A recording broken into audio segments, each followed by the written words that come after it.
Hello friends, ഇന്ന് നമ്മൾ discuss ചെയ്യുന്നത് SQLലെ സ്റ്റോർഡ് പ്രൊസീജിയർ എന്ന് പറയുന്ന കൺസെപ്റ്റാണ്. എന്താ ഈ സ്റ്റോർഡ് പ്രൊസീജിയർ എന്ന് പറഞ്ഞാൽ? Stored procedure is A group of logical statements in the database four performing A particular task. അതായത് എനിക്കൊരു സെറ്റ് ഓഫ് SQL കമാൻഡ്സ് ഉണ്ട്.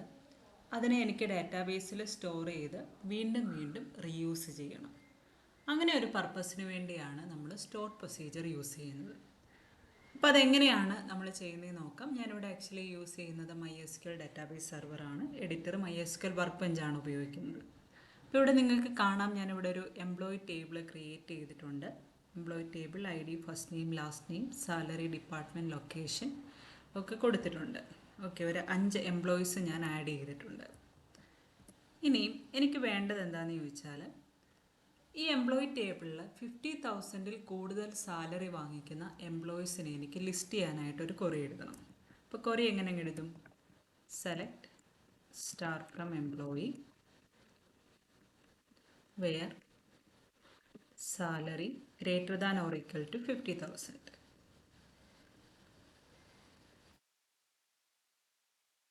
ഓക്കെ, ഇനി എക്സിക്യൂട്ട് ചെയ്യാം. ഓക്കെ, 2 പേരാണ്, നമുക്കത് ലിസ്റ്റ് ചെയ്തിട്ടുണ്ട്.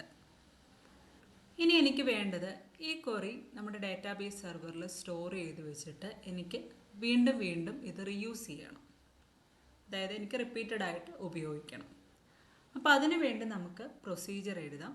പ്രൊസീജിയർ എഴുതാനായിട്ട് ഞാൻ പറയുന്നു, ഓക്കെ, ക്യാപിറ്റൽ കൊടുക്കാം, ക്യാപിറ്റലോ സ്മോളോ കൊടുക്കാം. Okay, create procedure. പ്രൊസീജിയറിനൊരു നെയിം കൊടുക്കാം. ഞാനിപ്പോൾ ലാർജ് സാലറീസ് എന്ന് കൊടുക്കുവാണ്.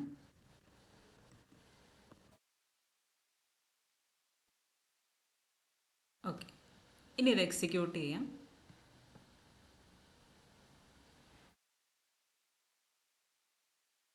ഓക്കെ, പ്രൊസീജിയർ എക്സിക്യൂട്ട് ആയിട്ടുണ്ട്. ഇനി നമുക്ക് ഡാറ്റ ഇവിടെ ഒന്ന് നോക്കാം. സ്കീമ നോക്കിക്കേ, EMB ഡാറ്റാബേസിനകത്ത് ഇവിടെ സ്റ്റോർ പ്രൊസീജിയറിനകത്ത് ലാർജ് സാലറീസ് എന്ന് പറയുന്ന നമ്മുടെ പ്രൊസീജിയർ ക്രിയേറ്റ് ആയിട്ടുണ്ട്. ഇനി ഇതിനെ ഒന്ന് കോൾ ചെയ്യാനായിട്ട് ഞാൻ പറയുന്നു, കോൾ ലാർജ് സാലറീസ് സെമിക്കോളൻ. ഇനി റൺ ചെയ്യാം. ഓക്കെ, ഇപ്പോൾ നോക്കി, ഞാൻ ലാർജ് സാലറീസ് എന്ന് പറയുന്ന ഒരു പ്രൊസീജിയർ ക്രിയേറ്റ് ചെയ്തു. അതിനെ എനിക്ക് എൻ്റെ റിക്വയർമെൻറ്റ് അനുസരിച്ചിട്ട് എനിക്ക് പിന്നീട് നമുക്കതിനെ ആ സ്റ്റോർ പ്രൊസീജിയർ ആ കോൾ എന്ന് പറഞ്ഞ കീവേഡ് ഉപയോഗിച്ച് നമുക്കതിനെ കോൾ ചെയ്ത് യൂസ് ചെയ്യാനായിട്ട് പറ്റും. ഇനി ഇത് റൺ ചെയ്യാനായിട്ട് മറ്റൊരു രീതിയും കൂടെ ഉണ്ട്. ഇവിടെ ലാർജ് സാലറീസ് ഇവിടെ നോക്കുമ്പോൾ 2 ഐക്കൺ കാണും. ഇതിനകത്ത് രണ്ടാമത്തെ ഐക്കൺ ജസ്റ്റ് ക്ലിക്ക് ചെയ്യുവാണെങ്കിലും അത് ഓട്ടോമാറ്റിക്കലി റൺ ആയിക്കോളും. ഇനി ഞാൻ ചെയ്യാൻ പോകുന്നത്, ഞാനിവിടെ മറ്റൊരു ക്വറി കൂടെ എഴുതാൻ പോവാണ്. Select star from employee where department is equal to HR. Okay, അപ്പോൾ എനിക്ക് വേണ്ടത് എന്താണെന്ന് ചോദിച്ചാൽ, ഈ 2 SQL കമാൻഡ്സും എക്സിക്യൂട്ട് ചെയ്യപ്പെടണം. അതായത് ഈ ഒരു പ്രൊസീജിയർ എക്സിക്യൂട്ട് ചെയ്യുന്ന സമയത്ത് എനിക്ക് 50,000 സാലറി അല്ലെങ്കിൽ 50,000 അല്ലെങ്കിൽ അതിൽ കൂടുതൽ സാലറി വാങ്ങിക്കുന്ന എംപ്ലോയീസിനെ ലിസ്റ്റ് ചെയ്യുന്ന ഒരു റിസൾട്ടും വേണം. HR ഡിപ്പാർട്ട്മെൻറ്റിൽ വർക്ക് ചെയ്യുന്ന എംപ്ലോയീസിനെ ലിസ്റ്റ് ചെയ്ത് എനിക്ക് ഡിസ്പ്ലേ ചെയ്യണം. 2 SQLൻ്റെ റിസൾട്ട് വേണം. ഓക്കെ, അപ്പോൾ ഈ ഒരു പ്രൊസീജിയർ ഞാൻ ക്രിയേറ്റ് ചെയ്യാൻ പോവുകയാണ്. അപ്പം നമ്മൾ ഓൾറെഡി ലാർജ് സാലറീസ് എന്ന് പറഞ്ഞൊരു പ്രൊസീജിയർ ക്രിയേറ്റ് ചെയ്തിട്ടുള്ളത് കൊണ്ട് ലാർജ് സാലറീസ് 1 എന്ന് കൊടുക്കാം. എന്നിട്ട് ഞാനിതൊന്ന് എക്സിക്യൂട്ട് ചെയ്യാണ്. ഓക്കെ, ഇതൊന്ന് റിഫ്രഷ് ചെയ്യാം. ഓക്കെ, ലാർജ് സാലറീസ് 1 എന്ന് പറയുന്ന ഒരു സ്റ്റോർ പ്രൊസീജിയർ ക്രിയേറ്റ് ആയിട്ടുണ്ട്. ഇനി ഞാൻ കോൾ ലാർജ് സാലറീസ് 1 എക്സിക്യൂട്ട് ചെയ്യുന്നു. എക്സിക്യൂട്ട് ചെയ്തപ്പോൾ നിങ്ങൾക്ക് കാണാം, ഇവിടെ ഒറ്റ റിസൾട്ട് മാത്രമേ നമുക്ക് കിട്ടിയിട്ടുള്ളൂ. അതായത് നമുക്ക് ഫസ്റ്റ് 1 ഈ റിസൾട്ടാണ് കിട്ടിയിരിക്കുന്നത്. പക്ഷേ ആക്ച്വലി എനിക്ക് 2 റിസൾട്ട് വേണമായിരുന്നു. അതായത് HR ഡിപ്പാർട്ട്മെൻറ്റിൽ വർക്ക് ചെയ്യുന്ന എംപ്ലോയീസിനെയും എനിക്ക് ലിസ്റ്റ് ചെയ്ത് കാണിക്കണമായിരുന്നു. ഇപ്പോൾ ഇവിടെ എന്താ സംഭവിച്ചതെന്ന് ചോദിച്ചാൽ, ഞാനിവിടെ ലാർജ് സാലറീസ് 1 എന്ന് പറയുന്ന പ്രൊസീജിയർ ക്രിയേറ്റ് ചെയ്തു. എന്നിട്ട് first statement select star from employee where salary greater than or equal to 50,000 കഴിഞ്ഞിട്ട് ഞാനൊരു സെമിക്കോളൻ കൊടുത്തു. അപ്പോൾ SQLൻ്റെ കേസിൽ എപ്പോഴാണോ സെമിക്കോളൻ വരുന്നത് ആ സമയത്ത് എന്ത് ചെയ്യും, അവിടെ വെച്ച് ടെർമിനേറ്റ് ചെയ്യും. അപ്പം ഇത് ഒരു ക്വറി അല്ലെങ്കിൽ ഇത് സ്റ്റോർ പ്രൊസീജിയർ ആൻഡ് ഈ അഞ്ചാമത്തെ ലൈനിൽ ഞാൻ കൊടുത്തിട്ടുള്ള ഈ ക്വറി എന്ന് പറയുന്നത് ഒരു സെപ്പറേറ്റ് ക്വറി ആയിട്ടായിരിക്കും അത് എക്സിക്യൂട്ട് ചെയ്യുന്നത്. അതായത് ആ പ്രൊസീജിയറിൻ്റെ ഭാഗമായില്ല. കാരണം എന്താണ്, സെമിക്കോളൻ കണ്ടു കഴിഞ്ഞപ്പോൾ അവിടെ വെച്ചത് ടെർമിനേറ്റ് ചെയ്തിട്ട് വീണ്ടും സെപ്പറേറ്റ് ആയിട്ടുള്ള ഒരു ക്വറി എന്ന നിലയിലാണ് ഈ രണ്ടാമത്തെ ക്വറി എക്സിക്യൂട്ട് ചെയ്തത്. പക്ഷെ എനിക്ക് അങ്ങനെയല്ലായിരുന്നു വേണ്ടത്. എനിക്ക് എന്ത് ചെയ്യണം, ഈ ഒരു സ്റ്റോർ പ്രൊസീജിയറിൻ്റെ ഭാഗമായിട്ട് വേണം ഈ രണ്ട് SQL സ്റ്റേറ്റ്മെൻറ്റ്സും എക്സിക്യൂട്ട് ചെയ്യപ്പെടാൻ. അപ്പം അതെങ്ങനെയാണ് ചെയ്യുന്നതെന്ന് ചോദിച്ചാൽ അവിടെയാണ് നമ്മൾ സ്റ്റോർ പ്രൊസീജിയർ എഴുതുമ്പോൾ ഡിലിമീറ്റർ എന്ന് പറയുന്ന കൺസെപ്റ്റ് യൂസ് ചെയ്യുന്നത്. അപ്പം ഞാനിവിടെ പറയുന്നു ഡിലിമീറ്റർ. ഓക്കെ, ഡിലിമീറ്റർ നമുക്ക് $/ ഡോളറോ കൊടുക്കാം. ഡോളറാണ് നമ്മൾ കൂടുതലായിട്ട് യൂസ് ചെയ്യുന്നത്. ഡിലിമീറ്റർ ഡോളർ എന്ന് പറഞ്ഞാൽ അതിൻ്റെ അർത്ഥം എന്ന് പറഞ്ഞാൽ ഈ സ്റ്റോർ പ്രൊസീജിയർ ക്രിയേറ്റ് ചെയ്യുന്ന സമയത്ത് ടെർമിനേറ്റ് ചെയ്യാനായിട്ട് ഇനി എന്ത് ചെയ്യേണ്ട, ഇനിയും സെമിക്കോളൻ കാണുമ്പോൾ ടെർമിനേറ്റ് ചെയ്യരുത്. പകരം എപ്പോൾ ടെർമിനേറ്റ് ചെയ്യണം, എപ്പോഴാണോ ഇനി ഡോളർ വരുന്നത് ആ ഡോളർ കാണുമ്പോൾ വേണം ടെർമിനേറ്റ് ചെയ്യാനായിട്ട് എന്നാണ് ഇവിടെ പറയുന്നത്. ഓക്കെ, സ്റ്റോർ പ്രൊസീജിയർ ക്രിയേറ്റ് ചെയ്യുന്ന സമയത്ത് ഒരു കാര്യം കൊണ്ട് നമ്മൾ ചെയ്യണം. ബിഗിൻ എന്ന് കൊടുക്കുക, സ്റ്റോർ പ്രൊസീജിയർ കഴിഞ്ഞതിന് ശേഷം എൻഡ് കൊടുക്കുക. ഓക്കെ, അപ്പോൾ ഇത് രണ്ടും ഈ സ്റ്റോർ പ്രൊസീജിയറിൻ്റെ ഭാഗമാണ്. ഒരു ടാബ് കൊടുത്തേക്കാം. ഓക്കെ, ഒന്ന് അലൈൻമെൻറ്റ് കൊടുത്തു. എൻഡ് കഴിഞ്ഞിട്ട് ഞാൻ ഡോളർ കൊടുക്കുന്നു. അതായത് ഈ സ്റ്റോർ പ്രൊസീജിയർ എൻഡ് ചെയ്യുന്നത് എവിടെയാണ്, ഈ ലൈനിലാണ്. അപ്പോൾ ഇവിടെ വെച്ച് അത് ടെർമിനേറ്റ് ചെയ്യണമെന്നാണ് ഞാൻ പറയുന്നത്. അതായത് സ്റ്റോർ പ്രൊസീജിയർ ഇവിടെ അവസാനിക്കുകയാണ്. ഇനി ഒരു കാര്യം കൂടെ നമ്മൾ ചെയ്യുന്നു. ഈ എൻഡ് കഴിഞ്ഞിട്ട് ഞാൻ വീണ്ടും ഡിലിമീറ്റർ ഡോളറിന് പകരം സെമിക്കോളൻ കൊടുക്കുന്നു. അതായത് ഇത് റീസ്റ്റോർ ചെയ്യാനായിട്ടാണ്.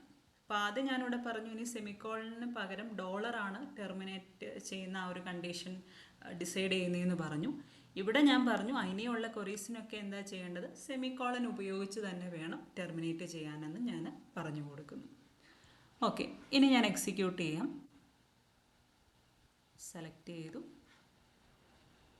ഓക്കെ, 1 ഓൾറെഡി ഉണ്ട്. 1ന് പകരം 2 കൊടുക്കാം.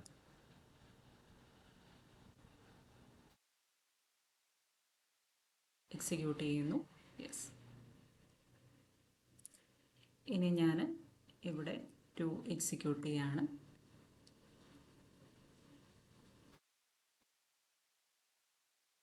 ഇപ്പം ഇവിടെ നോക്കിക്കേ, നമുക്ക് 2 റിസൾട്ട് കിട്ടിയിട്ടുണ്ട്.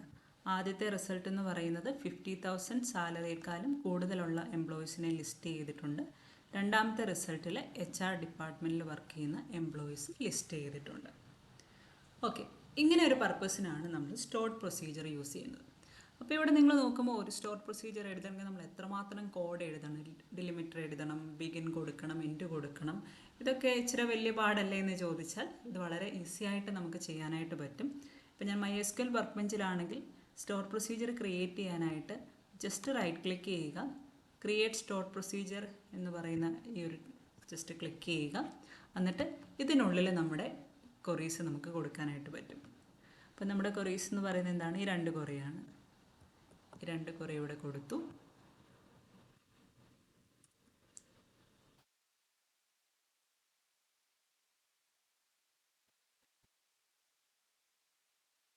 ഓക്കെ, ഈ പ്രൊസീജിയറിൻ്റെ പേര് നമുക്ക് വേറൊരു, okay, large salaries.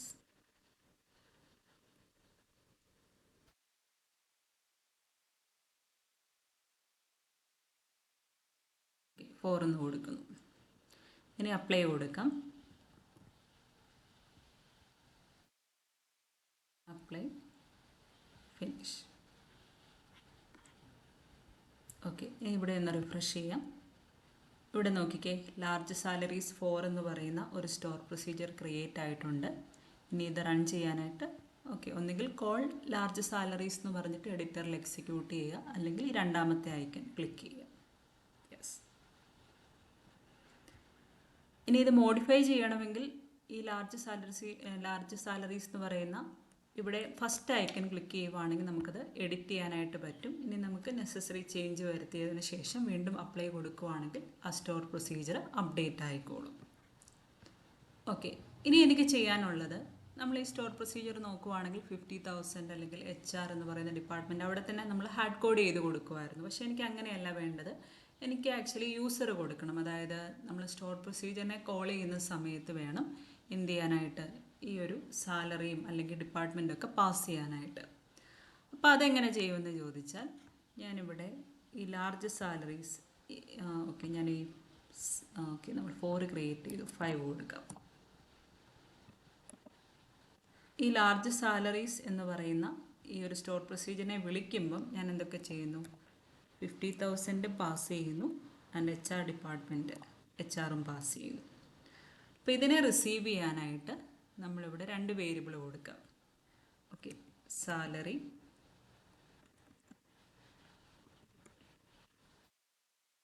Integer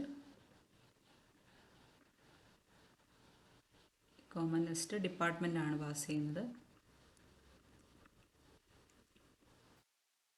department വേർക്കർ.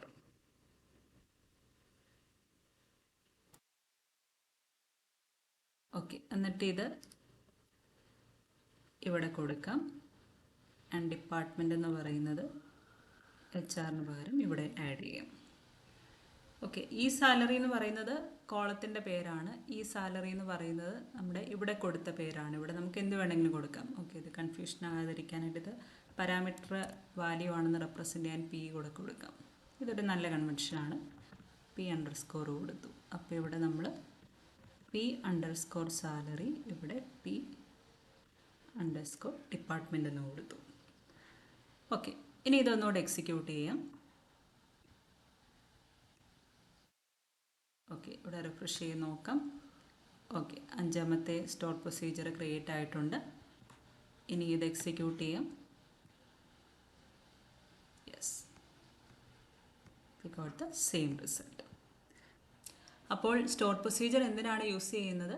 എനിക്കിപ്പം ഒരു സെറ്റ് ഓഫ് SQL ക്വറീസ് ഉണ്ടെങ്കിൽ അതിനെ നമുക്ക് ഡാറ്റാബേസിൽ സ്റ്റോർ ചെയ്തിട്ട് വീണ്ടും വീണ്ടും റീയൂസ് ചെയ്യാനായിട്ട് നമുക്ക് സ്റ്റോർ പ്രൊസീജിയർ യൂസ് ചെയ്യാനായിട്ട് പറ്റും.